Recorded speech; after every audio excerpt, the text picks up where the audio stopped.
ஹாய்ங்க எல்லாத்துக்கும் வணக்கங்க. Welcome back to Ashmi அனி வீடு. இன்றைக்கி வந்து பார்த்திங்கன்னா என் டே வந்து இன்றைக்கி 4:30க்கே ஸ்டார்ட் ஆயிடுச்சுங்க.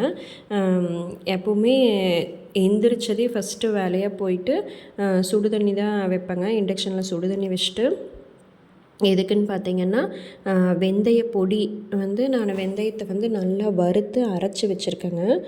அது வந்துட்டு அரை ஸ்பூன் மட்டும் எடுத்துகிட்டு நல்லா தண்ணியில் கலந்து குடிச்சிடுவேங்க. இது என்ன பண்ணுன்னு பார்த்திங்கன்னா ஒரு நாள் ஃபுல்லாக நம்மளுக்கு நல்ல எனர்ஜியாகவும் வச்சுருக்கும். நம்ம உடம்பு வந்து ஹீட் ஆகாமையும் பார்த்துக்கும். நீங்கள் வந்துட்டு ட்ரை பண்ணி பாருங்கள். நல்லா எனர்ஜெட்டிக்காகவே இருக்குங்க. சுகர் பேஷண்ட்ஸ் எல்லாம் கண்டிப்பாக ரெகுலராகவே எடுத்துக்கலாம். நம்ம வந்துட்டு பார்த்திங்கன்னா இன்றைக்கி ஒரு ஸ்வீட் ரெசிபி தாங்க செய்ய போகிறோம். சீம்பால் கட்டிங்க. மாடு கன்று போட்டதையும் பசுமாடு வந்து கன்று போட்டதையும் கிடைக்கக்கூடியதுக்கு பேர் தான் சீம்பாலுங்க. அதை வந்துட்டு நம்ம இந்த மாதிரி கேக்காக செய்யலாங்க. பார்த்திங்கன்னா இன்றைக்கி வந்து அம்மா வீட்டு மாடு தான் கன்று போட்டிருக்குங்க. இவங்க தான் நம்ம வீட்டினோட புது வரவு. இந்த சீம்பாலனோட ஸ்பான்சரு இவங்க தாங்க.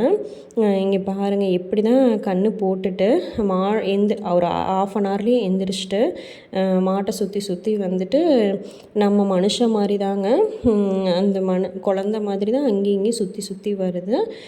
மாடு வந்து மனுஷன் மாதிரி தான் எந்திரிக்கவே முடியலைங்க. அப்படியே படுத்தே இருந்துச்சு. பாருங்கள் எவ்வளோ அழகாக இருக்குதுன்னு. எப்படி சீம்பால் செய்யலான்னு பார்க்கலாம் வாங்க. நான் இன்றைக்கி இட்லி பாத்திரம் தாங்க எடுத்திருக்கேன். நீங்கள் அதுக்கு பதிலாக குக்கர் கூட எடுத்துக்கலாம். இட்லி பாத்திரத்தை வந்து ஃபஸ்ட்டு தண்ணி பிடிச்சி அடுப்பில் வச்சுருங்க. நல்லா கொதிக்கட்டும். அப்புறம் பார்த்திங்கன்னா இதுதான் சீம்பாலுங்க. நான் இன்றைக்கி வந்து ஒரு 1.5 லிட்டர் சீம்பால் எடுத்திருக்கேங்க. ஃபஸ்ட்டு சீம்பால் பார்த்திங்கன்னா நல்லா எல்லோவாக இருக்கும். இந்த மாதிரி நல்லா எல்லோ கலரில் இருக்குங்க. இந்த சீம்பால் நான் 1.5 லிட்டர் சீம்பாலுக்கு வந்துட்டு சர்க்கரை வந்து பார்த்திங்கன்னா 1/2 கிலோ ஒயிட் சுகர் தாங்க எடுத்திருக்கேன். வெள்ளை சர்க்கரை 1.5 கிலோ பாலுக்கு 1/2 கிலோ எடுத்தாலே போதுங்க. அதுக்கு மேலே எடுத்திங்கன்னா ரொம்ப இனிப்பாக இருக்கும், ரொம்ப திகட்டுற மாதிரி இருக்கும். 1க்கு 1/2 கிலோ கொஞ்சம் கம்மியாக போட்டுக்கோங்க. நான் இன்றைக்கி 1.5 லிட்டர் பாலுக்கு 1/2 கிலோ சுகர் ஆட் பண்ணியிருக்கேங்க. அதுவே நல்லா ஸ்வீட்டாக தான் இருந்துச்சு.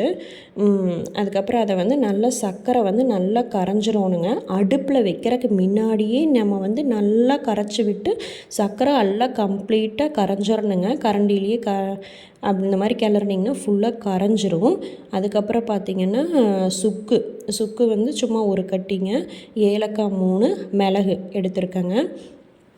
இதெல்லாம் தான் வந்து நல்ல ஸ்பைசஸ்ங்க. அந்த சீம்பாலுக்கு வந்து நல்ல ஒரு ஸ்பைசி காரத்தன்மை கொடுக்குங்க. இது வந்துட்டு ஃபஸ்ட்டு நம்ம சுக்கை வந்து நல்லா இந்த மாதிரி இடிகளில் போட்டு இடித்து வச்சுக்கிட்டுங்க. அதுக்கப்புறம் நம்ம வந்து மிக்சியில் போட்டு மிளகு, ஏலக்காய் இது எல்லாமே போட்டு மிக்சியில் போட்டு ஒரு சுற்று விட்டுங்க. ஏன்னா உங்களுக்கு சுக்கு வந்து டைரெக்டாக மிக்சியில் அரைவிடாது. அதனால் நல்லா தட்டி எடுத்து இந்த மாதிரி மிக்சியில் நம்ம வந்து அரைச்சி கொண்டு வந்துட்டுங்க. இந்த சீம்பால் வந்து நம்ம சர்க்கரை கலந்து வச்சுருக்கோம்ல அதில் போட்டு கலந்துக்கலாங்க. சர்க்கரை இந்த ஸ்பைசஸ் எல்லாம் மிளகு, சுக்கு, ஏலக்காய் அதெல்லாம் 3மே நல்லா நம்ம வந்து உள்ள சுடுதண்ணிக்குள்ளே வைக்கிறதுக்கு முன்னாடி நல்லா கரைஞ்சிரோணுங்க. சர்க்கரை கரையிலினா மேலே ஸ்வீட் வராதுங்க. கீழே இருக்கிற பாலில் மட்டும் ஸ்வீட் வந்துடும். அதனால் வந்து ஃபுல்லாக நல்லா கரைஞ்சிரோணுங்க. 3மே நல்லா மிக்ஸ் ஆனதுக்கு அப்புறம்தான் நம்ம வந்துட்டு எடுத்து இட்லி பாத்திரத்தில் தண்ணி கொதிக்குது இல்லைங்களா, இட்லி தண்ணி கொதிக்குது. அதுக்குள்ளே வந்து இந்த எல்லாமே நல்லா கரைஞ்சதுக்கப்புறம் எடுத்து வைங்க. எடுத்து வச்சுட்டு கண்டிப்பாக வந்து இதை வந்து க்ளோஸ் பண்ணி தான் வைக்கணுங்க. இந்த மாதிரி தட்டு வச்சு மூடி வச்சுருங்க. இல்லாட்டி வந்து கொதிக்கும் போது அந்த தண்ணி வந்து ஃபுல்லாக சீம்பாலில் இறங்கி தண்ணியாட்ட போயிடும். நம்மளுக்கு கேக் மாதிரி வராது. மேலே தட்டு போட்டு மூடிட்டு இட்லி பாத்திரத்தையும் மூடி வச்சுருங்க. எனக்கு வந்து கிட்டத்தட்ட 1.5 லிட்டர் பாலுங்கிறங்காட்டி ஒரு 20 நிமிஷம் ஆச்சுங்க நல்லா வேகிறதுக்கு. இந்த மாதிரி ஒரு 20 நிமிஷம் கழித்து நீங்கள் எடுத்து பார்த்தீங்கன்னாவே தெரியும். இந்த மாதிரி கட்டியாக கேக் மாதிரி இருக்கும். நீங்கள் வேணால் உள்ளே விட்டு பார்த்தீங்கன்னா இந்த மாதிரி பாலாட்ட வராமல் எல்லாம் கட்டியாக இருந்துச்சுன்னா நல்லா வெந்து வந்துருச்சுன்னு அர்த்தங்க.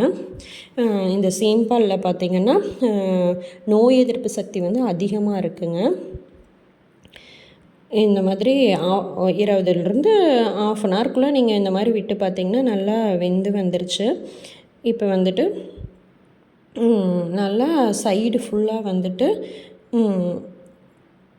கத்தியில் வந்து இந்த மாதிரி ஃபுல்லாக சைடில் வந்து எடுத்து விட்டுட்டிங்கன்னா அப்படியே விழுந்துருங்க. இப்போ எனக்கு வந்து பால் வந்து அதிகமாக 1.5 லிட்டர் பால் இருக்குங்காட்டி அந்த மாதிரி விழுகலிங்க, அளவாக தான் விழுந்துச்சு. அதை வந்து நம்மளுக்கு என்ன ஷேப்பில் வேணுமோ கட் பண்ணி இந்த மாதிரி எடுத்துக்கலாங்க. மெயினாக இந்த பாலில் வந்து மஞ்சள் காமாலை வராமல் தடுக்குதுங்க. அதில் இருக்கிற அந்த நுண்ணுயிர்கள், பால் இருக்கிற நுண்ணுயிர்கள் வந்து மஞ்சக்காமாலை வராமல் தடுக்குதுங்க.